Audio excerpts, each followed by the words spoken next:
अगर आप north Korea के सिटीजन होते और आपने यहाँ से बगैर इजाजत लिए मुल्क छोड़ना होता तो आपके साथ क्या होता, और क्यों कोई भी नॉर्थ कोरिया से भाग नहीं सकता जिंदा, और नॉर्थ कोरिया को दुनिया की सबसे बड़ी जेल क्यों कहा जाता है। इन सब सवालों के जवाब जानेंगे हम आज की वीडियो में।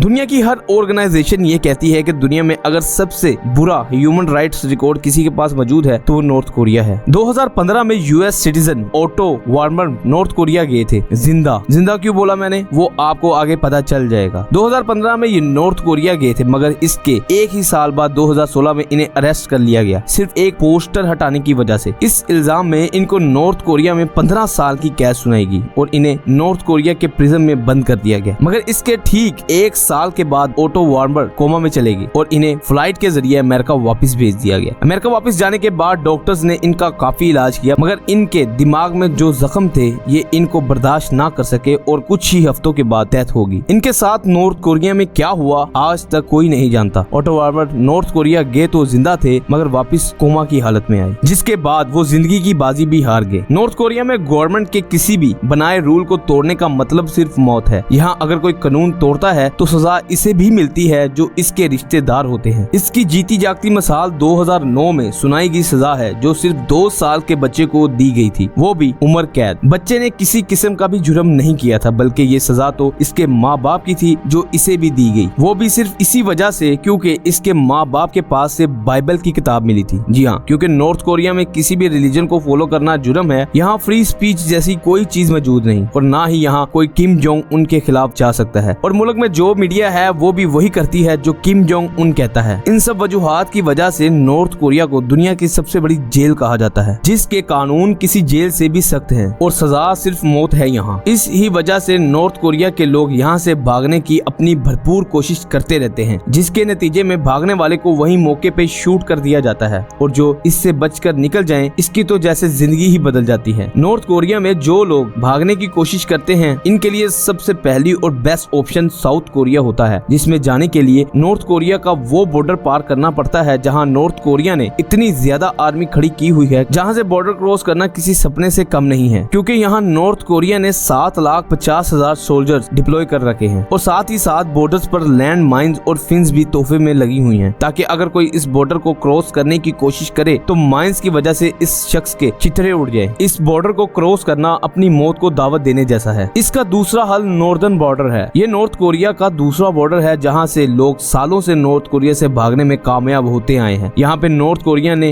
इतनी ज्यादा आर्मी नहीं खड़ी की हुई। यहाँ नॉर्थ कोरिया की मिलिट्री डिप्लॉयमेंट बहुत कम है, जिसकी वजह नॉर्थ कोरिया के चाइना और रशिया से अच्छे ताल्लुकात हैं, जिसकी वजह से नॉर्थ कोरिया को यहाँ से किसी भी हमले का कोई डर नहीं। मगर इस बॉर्डर पर बड़े बड़े पहाड़ और जंगल मौजूद हैं, और चाइना और नॉर्थ कोरिया का बॉर्डर तोमन और यालू रिवर के साथ साथ लगता है। मगर डिफेंडर्स के पास इसका हल भी था, जो सर्दियों का मौसम है, जिसकी वजह से ये लोग सर्दियों का इंतजार करते थे और बाद में जमी हुई रिवर के ऊपर से गुजरकर आराम से बॉर्डर क्रॉस कर लेते थे। मगर इन लोगों के लिए चाइना और रशिया का बॉर्डर क्रॉस करते ही इनके लिए खतरा और बढ़ जाता है, क्योंकि चाइना और रशिया में अगर कोई नॉर्थ कोरियन सिटीजन पकड़ा जाए तो इसे वापस नॉर्थ कोरिया भेज दिया जाता है, जिसके बाद इसके साथ वो बदतरीन सलूक किया जाता है जो आप सोच भी नहीं सकते, जिसे देखकर शायद आपके पाँव के नीचे से जमीन निकल जाए। इसीलिए अब डिफेंडर्स को यहाँ से निकलकर जल्द से जल्द थाईलैंड, मंगोलिया और वियतनाम इन कंट्रीज में जाना पड़ता है, क्योंकि यहाँ पर डिफेंडर्स के लिए कुछ अलग सिस्टम है, क्योंकि ये कंट्रीज डिफेंडर्स को पकड़कर नॉर्थ कोरिया नहीं बल्कि साउथ कोरिया भेज देते हैं। साउथ कोरिया में पहुंचने के बाद वहाँ ये लोग अपनी नई जिंदगी की शुरुआत करते हैं, क्योंकि नॉर्थ कोरिया सिटीजन को साउथ कोरिया अपना ही सिटीजन मानता है। 1990 से लेकर अब तक 34,000 नॉर्थ कोरियन साउथ कोरिया भाग गए हैं। इस सब की शुरुआत सोवियत यूनियन के खत्म होने के बाद से शुरू हुई, जिसके बाद यूएसए ने नॉर्थ कोरिया पे सैंक्शंस लगाना शुरू कर दिए, जिसके बाद नॉर्थ कोरिया के हालात ऐसे हो गए कि